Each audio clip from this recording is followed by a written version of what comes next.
Hey guys, today on 29th July 2020, IIM Indore gave out a CAT notification, right? In the notification, it was written that the tentative date for CAT 2020 is 29th November. Okay, so I hope many of you are preparing well for the exam, and I hope all of you give your best, right? So if you haven't yet started preparation, now is the time to start and go full swing. Now, today's video is going to be on how to write notes, right? And before I move on with the video, I want to tell you that I have got 99.25 percentile in the CAT exam, right? Let me repeat that, 99.25 percentile. And I have given my notes, right? I have given the links to my notes in the description below, right? All the links are for different chapters in the quantitative aptitude section, and you can go through those links for reference, and it might even help you in your preparation, right? So before you go and check those links, make sure you subscribe to the channel and press the bell icon next to it, and also like the video. Okay, so now I'll be explaining to you how to make your own notes for the CAT exam. Okay, so CAT 2020 notes, right? So what do you write in your notes? The first thing is concepts, right? When I say concepts, it's like theorems, etc., right? So when you're studying for quantitative aptitude, you will come across many theorems, right? And these theorems are easy to forget, and you need a concise and comprehensive place where you will be able to revise all the theorems at once. It is common sense that you won't be able to revise, say, Arun Sharma quantitative aptitude book or the Time quantitative aptitude books in, say, a week or so. So you need a comprehensive and crisp notes so that you will be able to revise something in a matter of a week, right? And this will especially come of help during, say, a week before the exam, week before the CAT exam, or a month before the CAT exam. Okay, so the first thing is concepts and theorems. The second thing is diagrams, right? So quantitative aptitude has a lot of diagrams. Also, LRDI also requires you to draw diagrams in a few sets. So why is drawing diagrams in your notes important? Okay, why is it important? So triangle, when you draw, say, diagrams in your notes, it will be easy for you to recollect certain formulas or certain concepts, right? Take for example geometry. So in geometry, triangle plays a huge part in that chapter, and there are many theorems that are directly related to diagrams, and you will be able to easily remember the theorems if you draw a diagram or you imagine the diagram, right?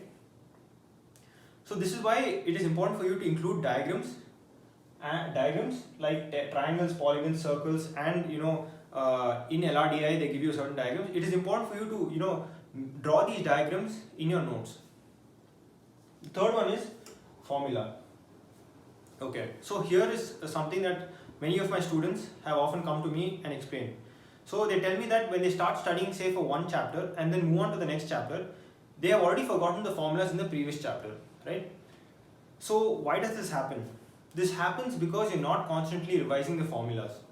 This happens because you are unable to retain the theory and the formulas that you have studied, even in a short period of time, say a matter of 2 weeks. So how do you get over this? You get over this by revising your crisp and comprehensive notes regularly, right? So this is what I recommend to all my students. Always revise your notes in a regular intervals so that these formulas will be ingrained in your head, right? So the recollection during a mock test or during the actual CAT exam will be faster, and you will save time and also answer more questions. Okay, so the 3 things you should involve in your note, let's do it again: concepts, diagrams, and formulas. Okay, and if you have any doubts, post it in the comment section below. So this has been the video for today. If you want further help on how to make notes, go in the description below. Check out my notes that I personally wrote for the quantitative aptitude section.